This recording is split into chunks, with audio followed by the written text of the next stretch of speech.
पहला टिक ही हरे निशान का दिखेगा। 6 सेकंड बाद बाजार खुल जाएगा। एडवांस डिक्लाइन बेहतर होनी चाहिए। बैंक निफ्टी भी आज बेहतर ट्रेड करना चाहिए। जो मेरे पास लेवल है उस हिसाब से तो बैंक निफ्टी भी ज़्यादा बड़े कट के साथ नहीं खुल रहा, मात्र 187 है और ये पहला टिक मार्केट के अंदर आया। 16 पॉइंट की गिरावट और अब 800 साढ़े 800 शेयर। एडवांस डिक्लाइन मेरे हिसाब से 1000 के ऊपर होना चाहिए, तो थोड़ा कम है, इसलिए पहले तो कुछ देर रुकना चाहिए। ये जो गैप था ना आज एसजीएक्स निफ्टी और एक्चुअली निफ्टी में, ये थोड़ा फिल होने के लिए जा रहा है अभी और इसको जाने देना चाहिए। कोई अभी जल्दबाजी मत उठाइएगा, थोड़ा सा सेटल डाउन होने दीजिएगा। इसलिए हमने प्रशांत से रेगुलरली पूछा ये कि अपॉर्चुनिटी लॉस तो नहीं है ये हमारा। एक्चुअली में अगर इतना नीचे खुलता तो आप इतनी तो रिकवरी कर चुके होते जितनी भी ये गिरावट दिखा रहा है। खैर एनी हाउ, निफ्टी बैंक के अंदर अब 200 पॉइंट का नुकसान आ चुका है। 38,400 400 वाला हिस्सा पहला इंपॉर्टेंस एरिया है, 380 से 400 वाला।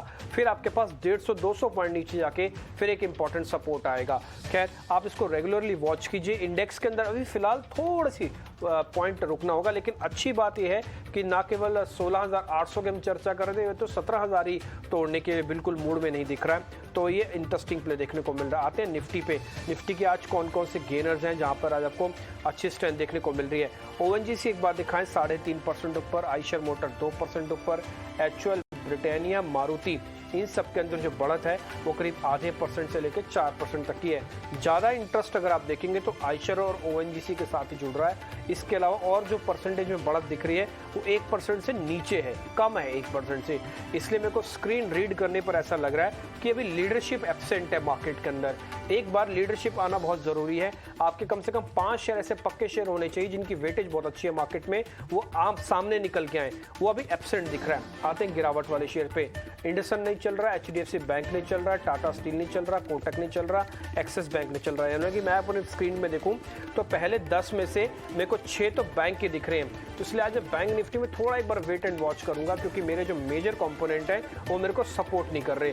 खैर इस बीच एडवांस डिक्लाइन में हम करीब 1000 के आसपास आ रहे हैं। ये 64 पॉइंट का फिर से झटका लगा निफ्टी पे। अभी रिकवर होकर 10-20 पॉइंट ही सिर्फ रह गए थे, फिर लगा झटका, क्योंकि स्क्रीन पे थोड़ी लीडरशिप की कमी है।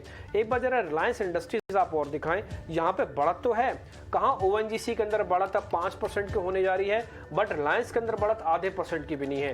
तो रिलायंस जैसा बड़ा प्लेयर को सामने आना बहुत जरूरी है। एक ये पॉइंट। दूसरा पॉइंट, अगर आप नेक्स्ट टू निफ्टी 50 के अंदर आ जाएंगे तो वहां पर भी आप देख रहे हैं जो गैस काउंटर्स है ना, उनकी तबीयत अभी भी खराब है।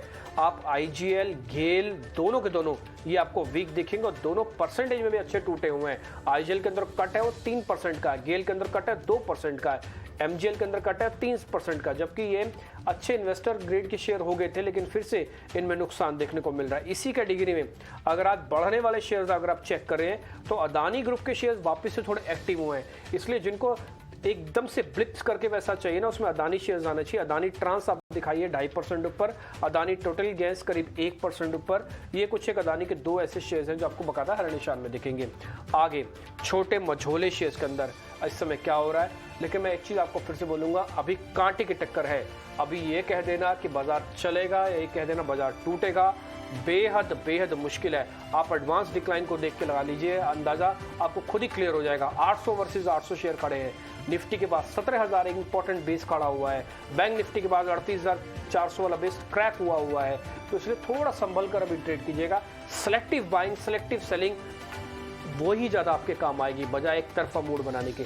छोटे मझोले शेयर आपको प्रियंका बता रही है। एडवांस डिक्लाइन रेशियो की भी बात करें तो इंडिया विक्स भी आप देखें ना, जिस पेस से बढ़ा 7.5% की मूव हो गई है। अब लगभग 21.5 21.50 के आसपास आपको इंडिया विक्स दिख रहा है, जहां 20 के नीचे ये शुक्रवार को सस्टेन होकर बंद होकर गया है। तो ये एक फैक्टर तो वॉच आउट करना होगा। यानी इंडिया विक्स 20 के ऊपर है तो यहाँ पर बियरिश सेंटिमेंट ज्यादा हावी और बियरिश ट्रेड्स भी आपको ज्यादा ट्रेडर्स लेते हुए दिख रहे हैं। और इस वक्त आपको अगर मिड कैप की भी बात करें तो वहां पर भी जो बड़े फॉल दिख रहे हैं वो आपको क्लियरली गैस काउंटर्स में, एमजीएल की हमने थोड़ी देर पहले बात भी की थी, उनके पास उन पर एक पेनल्टी भी है और जिसका एक ओवरहैंग आप 3.5% की डाउनसाइड मूव स्टॉक के प्राइस में भी देख रहे हैं। बैंक्स, फाइनेंस काउंटर्स, ये ऑफ कोर्स यहाँ पर इन पर डेंट लग रहा है, प्रेशर है, माउंट हुआ हुआ है। आईटी आपको फिर से, मिड कैप आईटी आपको फिर से वीक दिखाई दे रहा है।